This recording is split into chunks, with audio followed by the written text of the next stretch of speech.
Olá, boa noite. Sejam bem-vindos ao programa Cenário Econômico, direto dos estúdios da B3, aqui no centro de São Paulo. Eu sou Ana Luísa Metz e vou estar com vocês na tarde de hoje. Vamos ver os destaques da economia? Olha só, a inflação oficial acelerou em fevereiro. A maioria dos brasileiros não poupa pensando no futuro. Olha aí o problema.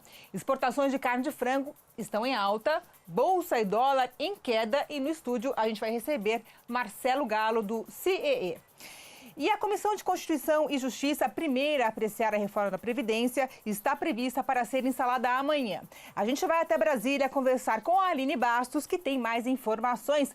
Boa noite, Aline. Olá, boa noite, Ana Luísa, boa noite a todos.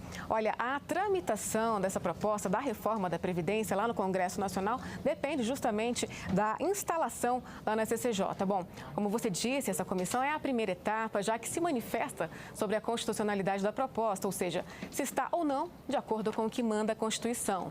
Um acordo firmado entre os líderes partidários prevê que o texto da Previdência só deve ser analisado pela CCJ depois que o governo enviar a proposta para a aposentadoria dos militares. O que, segundo o presidente da Câmara, o deputado Rodrigo Maia, deve acontecer até o próximo dia 20. E Maia também disse hoje, depois da reunião de líderes, que a votação da proposta na CCJ deve acontecer entre os dias 27 e 28 deste mês. Prazo esse calculado com base no que prevê o regimento da Casa. Bom, depois da CCJ, o texto da reforma da Previdência precisa passar por uma comissão especial que será formada para discutir o mérito, o conteúdo dessa proposta. Se for aprovada, a PEC segue para o plenário da Câmara, onde precisará do apoio de pelo menos 308 dos 513 votos em 2 turnos de votação. E diante da aprovação, segue para o Senado. Agora, vale lembrar que na última segunda-feira o governo criou uma força-tarefa na Advocacia Geral da União para acompanhar as demandas judiciais relacionadas ao assunto. Justamente, Ana Luísa, para minimizar os efeitos de uma possível judicialização da reforma da Previdência e evitar que os debates no Congresso se alonguem demais por questões técnicas. Ana Luísa, é com você em São Paulo.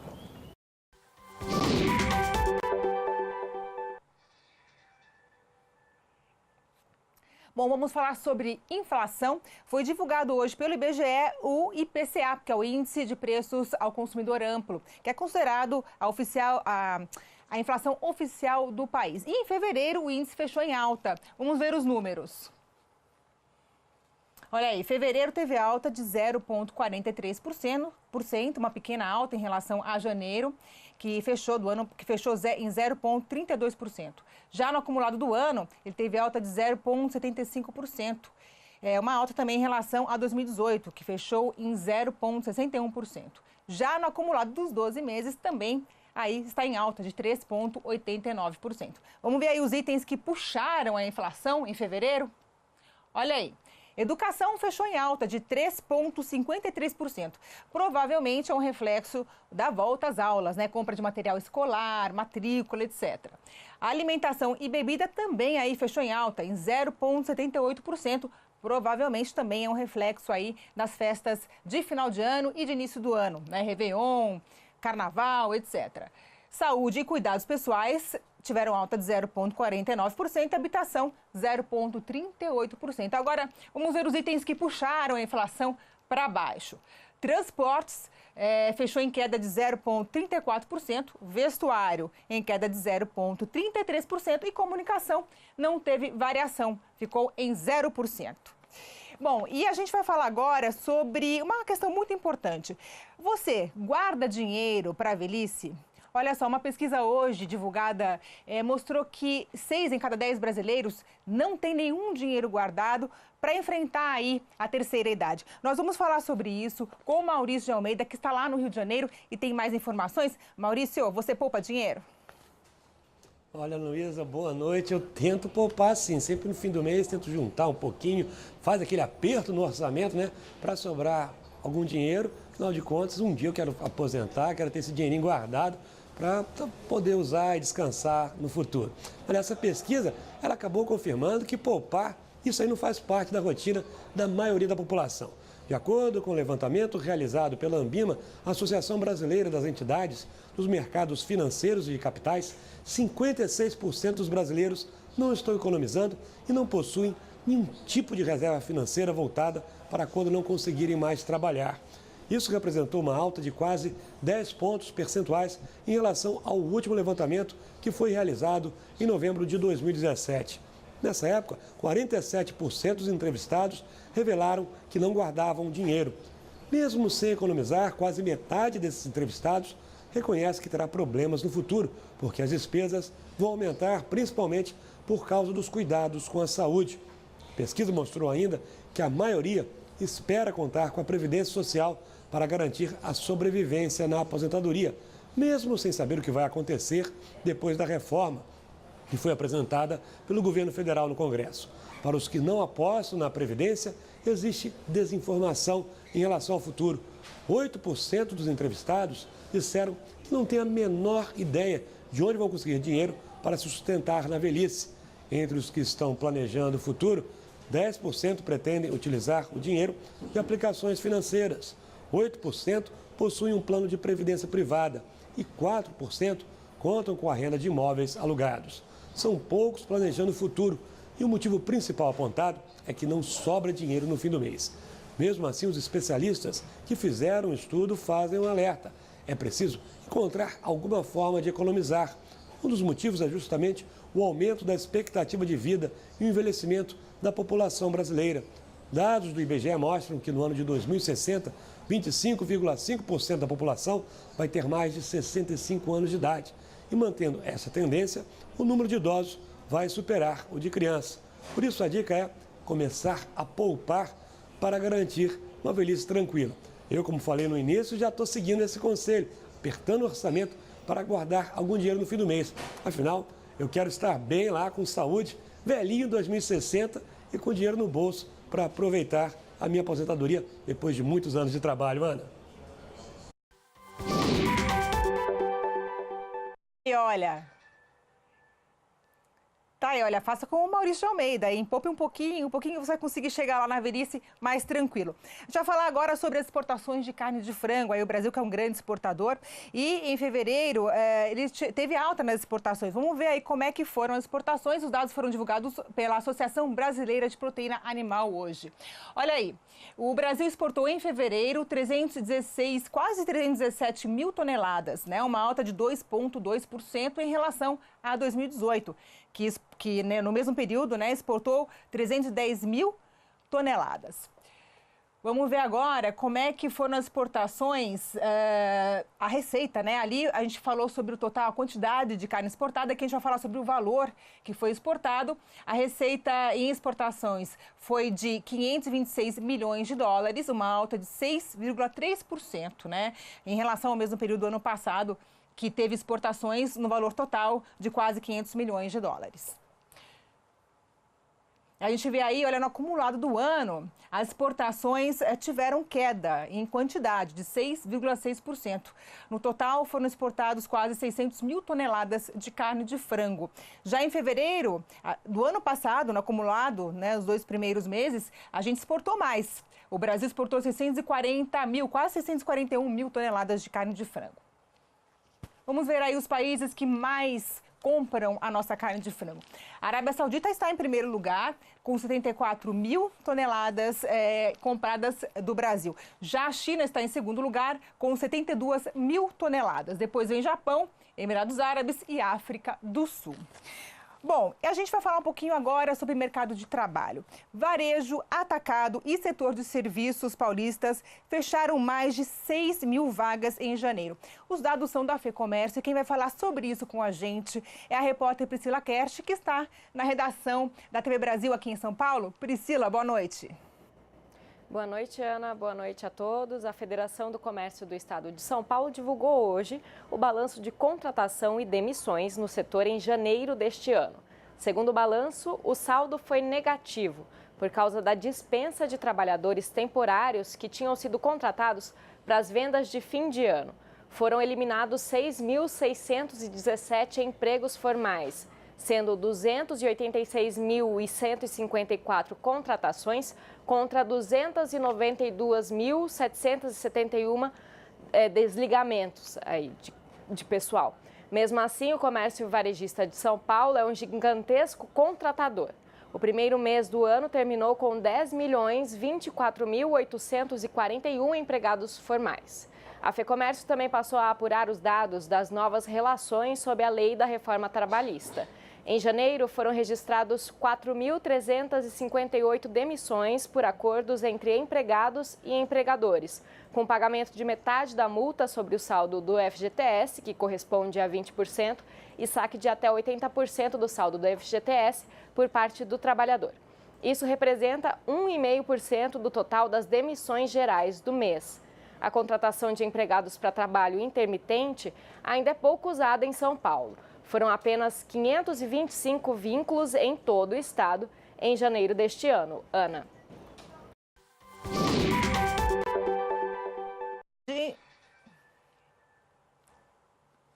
Bom, e a gente continua falando sobre mercado de trabalho. A GV também publicou hoje aí índices, né, falando sobre o emprego. E o Maurício de Almeida, lá no Rio de Janeiro, tem mais detalhes. Maurício, o mercado de trabalho está aí se recuperando lentamente, é isso? Oi, Ana Luísa, é assim, vai devagarzinho, aos poucos, né? As pesquisas mostram que o mercado de trabalho ele vai voltando a ganhar o fôlego. Levantamentos já mostraram o aumento do otimismo no comércio e na indústria. Mas essa retomada da oferta de empregos, segundo os economistas, sempre acontece de forma lenta, já que o emprego é a última coisa que acontece, a geração de emprego, numa saída da crise. Primeiro a economia vai se recuperando, o empresário ganha aquela confiança e depois de ficar confiante, ele passa a investir na contratação de novos funcionários, apostando que o seu negócio vai crescer. E o levantamento da Fundação Getúlio Vargas revelou que nos últimos 3 meses, o indicador antecedente de emprego, que aponta para essa tendência do mercado, ele avançou 0,7 ponto e atingiu 99,1 pontos. Analisando isoladamente o mês de fevereiro, aconteceu um recuo de 1,8 ponto. No acumulado, o índice está com 99,3 pontos. Para os pesquisadores da Fundação Getúlio Vargas, a queda do índice no mês de fevereiro ela não está significando uma reversão da tendência de alta que já vinha acontecendo nos meses anteriores. Os números, de acordo com esses pesquisadores, sugerem que a recuperação do mercado de trabalho ela vai continuar acontecendo, mas, como eu falei no início, vai acontecer de forma lenta e gradual. Tanto que o indicador, coincidentemente, de desemprego, que também é calculado pela Fundação Getúlio Vargas, recuou 2,4 pontos em fevereiro, chegando a 92,1 pontos no acumulado. Isso indica uma queda de 8,1 pontos nos últimos 4 meses. Esse indicador ele é semelhante à taxa de desemprego e quanto menor o resultado, melhor é a situação do mercado de trabalho. Ou seja, passado aquele pior momento da crise, o mercado de trabalho ele começa a se recuperar, mas, como eu já disse, precisa ter confiança, o empregador precisa ter a confiança de que o negócio dele vai render, que o lucro e o faturamento que vão aumentar. Com o lucro e o faturamento aumentando, aos pouquinhos, o empregador, o dono da loja, o dono daquela indústria, vai contratando um novo funcionário porque precisa aumentar a produção para atender a demanda. É um caminho longo, mas a boa notícia é que o pior já passou. Estamos caminhando e retomando a oferta de emprego. Ana Luísa.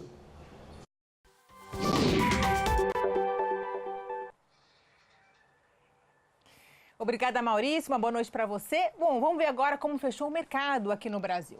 Olha só, o Ibovespa fechou em queda aos 97.828 pontos. Vamos ver agora. Vamos falar um pouquinho aí sobre a Boeing, né? Lembrando que a gente teve um acidente com um Boeing 737 da MAX 8 da Ethiopian Airlines, que caiu no começo da semana e matou, né, 157 pessoas. Isso fez um reflexo aí na Bolsa ao redor do mundo. Olha só, a Boeing hoje fechou em queda de 6,15%, uma boa queda. O papel da empresa cotado a 375 dólares. E a gente vai ver agora como é que fechou a Gol, que opera com esse tipo de aeronave, ela cancelou os voos que ela tem, o 737, a MAX 8. Mas, mesmo assim, ela fechou em alta, 0,76%, e o papel da empresa está sendo vendido a R$ 26,55. Vamos ver como foi a Embraer, né? Essa grande fabricante brasileira. A Embraer fechou em queda de 1,93%. Os papéis da empresa estão sendo vendidos a R$ 18,85. Lembrando que a Embraer não fabrica essa aeronave. Bom, vamos lá, vamos falar sobre o dólar comercial. O dólar fechou em queda de 0,66%, cotado a R$ 3,81. Bom, gente, a gente vai agora para um breve intervalo e no próximo bloco a gente vai receber aqui o Marcelo Galo, do CIEE, que vem falar sobre o programa Jovem Aprendiz. Não saia daí. E a gente volta aqui no estúdio com o Marcelo Galo. Ele é superintendente do CIEE, Centro de Integração Empresa-Escola, e vai falar com a gente sobre uma pesquisa que foi divulgada hoje, que traça aí um panorama sobre o programa Jovem Aprendiz. E tem bons dados, né? Sim, bons ótimos. dados. Quer dizer, a pesquisa revelou aí um dado interessante que ajudou a reduzir o número de nem, né? Os Isso. que nem estudam e nem trabalham. Verdade. Por que aconteceu isso? Conta um pouquinho. Então, o programa de aprendizagem, ele foca nesse jovem que está buscando as suas primeiras oportunidades no mercado de trabalho. Então, é um programa voltado para o jovem de 14 a 24 anos. E já é importante fazer uma observação aí, que é a única condição prevista autorizada pela Constituição brasileira, onde o jovem com menos de 16 anos pode trabalhar. Que aí, na condição de aprendiz, ele pode trabalhar a partir dos 14 anos. Qualquer outra condição de um jovem trabalhando com 14 ou 15 anos é considerado trabalho infantil, trabalho irregular. Então, a aprendizagem, ela tenta auxiliar o jovem nesse sentido de buscar sua colocação profissional e, ao mesmo tempo, combate a evasão escolar. Porque, enquanto aprendiz, se ele for aluno do ensino fundamental ou do ensino médio, ele não pode abandonar os seus estudos. Uhum. Agora, cada empresa tem um programa diferente uma da outra, mas elas têm que seguir a diretriz aí da lei do aprendiz, né? Isso, a lei da aprendizagem, a lei 10.097, do ano de 2000, né, estabelece que empresas devem reservar uma parte das suas vagas para a contratação de jovens entre 14 e 24 anos. Esses jovens devem permanecer pelo menos 30% do tempo deles em capacitação teórica, numa entidade de qualificação autorizada pelo Ministério do Trabalho, né? E 70% do tempo em atividades práticas. Eles são contratados com registro, né, em carteira, na modalidade CLT por prazo determinado e tem algumas vantagens fiscais para as empresas também. Agora, a pesquisa revelou aí que a maioria dos jovens que está no programa pretende seguir uma carreira, ir para a universidade. Qual que é o impacto que esse programa tem na economia do país? E na sociedade, né, claro? Então, alguns dados interessantes da pesquisa, né? Você falou de seguir uma carreira, etc. No campo da educação, por exemplo, os egressos, essa pesquisa foi feita com os egressos de 2016 e 2017, foi realizada no junho, julho do ano passado pelo Instituto Datafolha. Foram 1.809 entrevistas, né, nas regiões Norte, Nordeste, Centro-Oeste e São Paulo. Então, por exemplo, 43% dos egressos conseguiram chegar ao ensino superior, estão cursando uma faculdade, por exemplo.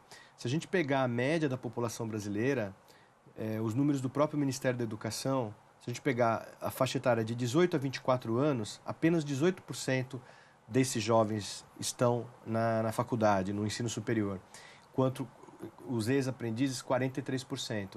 Então, isso mostra que a aprendizagem gera renda, gera empregabilidade e traz para o estudante essa perspectiva de que ele deve continuar estudando, se aprimorando para construir uma carreira. Quer dizer, o impacto também na educação desse jovem, né? Que ele percebe o quão importante é a educação e continuar aí se aperfeiçoando para continuar no mercado de trabalho mais qualificado. Sem dúvida, né? sem dúvida. Agora, a pesquisa mostra também que 25% dos jovens foram efetivados na empresa onde estavam trabalhando como jovem aprendiz, Exato, né? exato. É um número bem bacana, bem interessante, né? É um número bastante interessante, principalmente se você considerar que esse contrato de trabalho é um contrato por prazo determinado e que a empresa deve repor essa vaga de aprendiz ao final desse contrato. Então, se eu sou um aprendiz hoje, quando o meu prazo termina, essa vaga deve ser reposta por outro aprendiz. Então, a empresa realmente tem essa continuidade do programa. E você reter 25% na própria empresa é um ótimo sinal.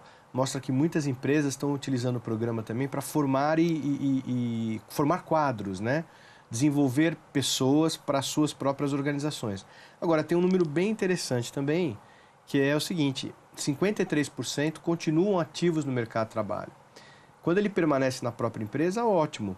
Mas o objetivo principal é dar empregabilidade. E aí você tem essa condição de que ele pode permanecer ativo no mercado de trabalho em outras empresas. E tem um dado que também chamou a atenção, pelo menos a minha atenção, é que 81% dos jovens ajudam financeiramente a família. Verdade. Né? Quer dizer, tem um impacto também econômico. Qual que é a renda média desse aprendiz? Então, enquanto aprendiz, os números do próprio Ministério da Economia, né, com base nos dados do extinto Ministério do Trabalho, mostram que, em média, enquanto aprendiz, eles recebem um salário médio de R$600. Os egressos da aprendizagem, quer dizer, terminaram o programa, concluíram o programa e continuam ativos no mercado de trabalho, recebem, em média, R$ 1.177. Então, praticamente dobra a renda dele, porque ele adquiriu essas competências, né? E isso deu mais condição de qualificação e, por consequência, melhor renda salarial.